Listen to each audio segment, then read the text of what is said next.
Hello दोस्तों, फिर से एक नए वीडियो में आप सबों का स्वागत है। आज के इस वीडियो में समीकरण संतुलित करना सीखेंगे।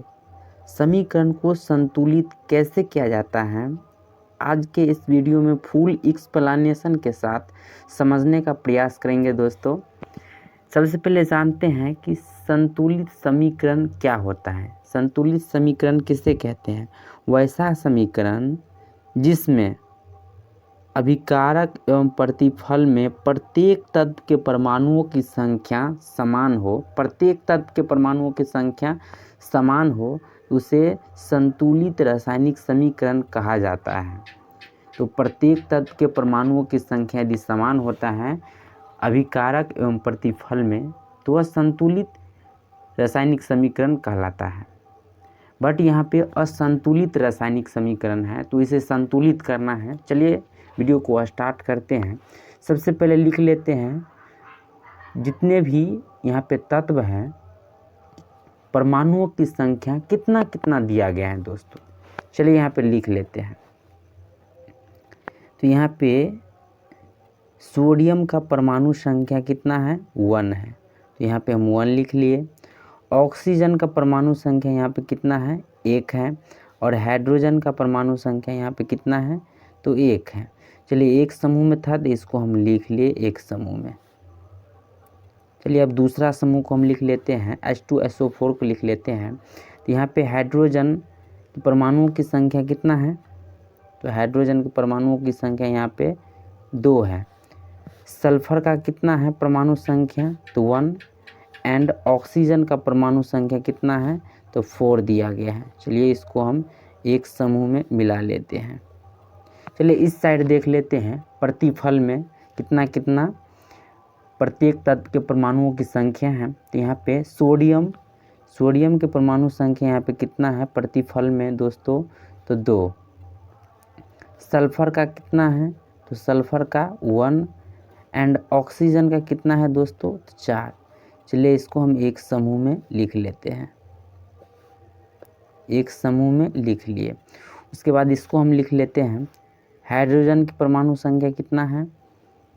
2। एंड ऑक्सीजन के परमाणु संख्या कितना है दोस्तों? तो यहाँ पे 1 है। इसको हम एक समूह में लिख लिए। उसके बाद हमको क्या करना है दोस्तों? दोनों साइड अभिकारक एवं प्रतिफल में देखना है कि परमाणुओं की संख्या समान है या नहीं है। चलिए यहाँ पे देखते हैं, सोडियम का परमाणु संख्या कितना है? 1। तो इसमें सोडियम के परमाणु संख्या कितना है? 2। चलिए दोस्तों यहाँ पे मज़ेदार आ गया है, ट्विस्ट इसमें आ गया है कि यहाँ पे सोडियम की परमाणु संख्या 1 है एंड परमाणु संख्या यहाँ पे कितना है? 2 है। तो इसमें यानी 2 से गुना करना पड़ेगा, इन पूरा में गुना करना पड़ेगा दोस्तों। चलिए इसको हम क्या कर देते हैं? 2 से गुना कर देते हैं। यदि 2 से गुना करेंगे दोस्तों तो क्या होगा? 2 और 1 को गुना करेंगे तो कितना होगा?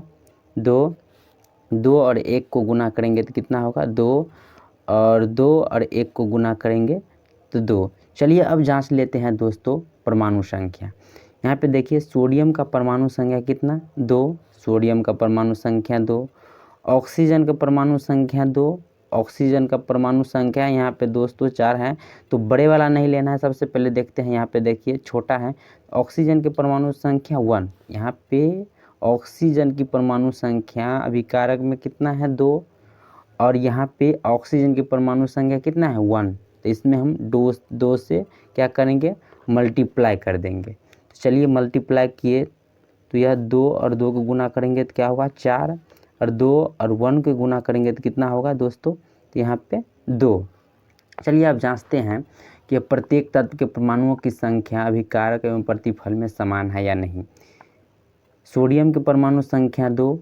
सोडियम के परमाणु संख्या 2। ऑक्सीजन के परमाणु संख्या 2। ऑक्सीजन के परमाणु संख्या यहाँ पे दोस्तों 2। हाइड्रोजन का परमाणु संख्या यहाँ पे 2 है, तो हाइड्रोजन का परमाणु संख्या यहाँ पे 4 है। तो यहाँ पे हम देखेंगे कि हाइड्रोजन की परमाणु संख्या यहाँ पे कितना है? 2। और इसमें हाइड्रोजन की परमाणु संख्या कितना है? 4।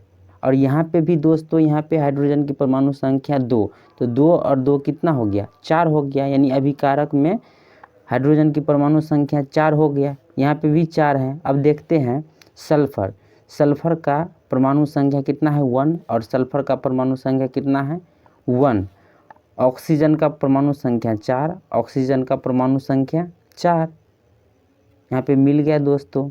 और यहाँ पे ऑक्सीजन के परमाणु संख्या 2, ऑक्सीजन के परमाणु संख्या 2, 2 और 4 6, 4 और 2 6। यहाँ पे दोस्तों जितने भी तत्व हैं परमाणुओं की संख्या, प्रत्येक तत्व के परमाणुओं की संख्या यहाँ पे लगभग समान हो गया दोस्तों, लगभग नहीं पूरा समान हो गया दोस्तों। तो यहाँ पे हम लिख लेते हैं, क्या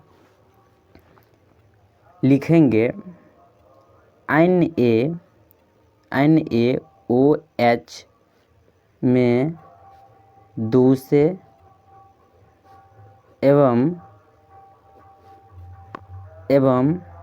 H2O में 2 से। यहाँ पे देखिए दोस्तों इसमें क्या गुना किया है, NaOH में 2 से मल्टीप्लाई किया है, यहाँ भी H2O में क्या किए हैं तो 2 से मल्टीप्लाई किए हैं। तो यहाँ लिख देते हैं H2O में 2 से गुना करने पर, चलिए यहाँ पे गुना करते हैं। इसमें गुना करेंगे 2 से तो क्या होगा 2NaOH प्लस, इसमें तो नहीं करना है तो H2SO4, इसके बाद इसमें भी कुछ नहीं करना है तो यहाँ पे लिख देते हैं Na2SO4 प्लस, यहाँ पे गुना करना है इसमें H2O में, H2O में गुना करना है 2 से, तो यहाँ पे गुना कर देते हैं 2H2O। दोस्तों अब ये क्या हो गया तो संतुलित रासायनिक समीकरण हो गया। यहाँ पे प्रत्येक तत्व के परमाणुओं की संख्या दोनों साइड यानी प्रतिफल एंड अभिकारक में समान है। तो यहाँ पे इस तरीक़ा से असंतुलित रासायनिक समीकरण को संतुलित आप कर सकते हैं। तो दोस्तों इस वीडियो में इतना ही, आगे के वीडियो में हम नेक्स्ट लेवल के क्वेश्चन को लाएंगे। यह वीडियो आपको कैसा लगा कमेंट बॉक्स में कमेंट ज़रूर कीजिए। चलिए मिलते हैं नेक्स्ट वीडियो में नए टॉपिक के साथ, तब तक के लिए जय हिंद, जय भारत।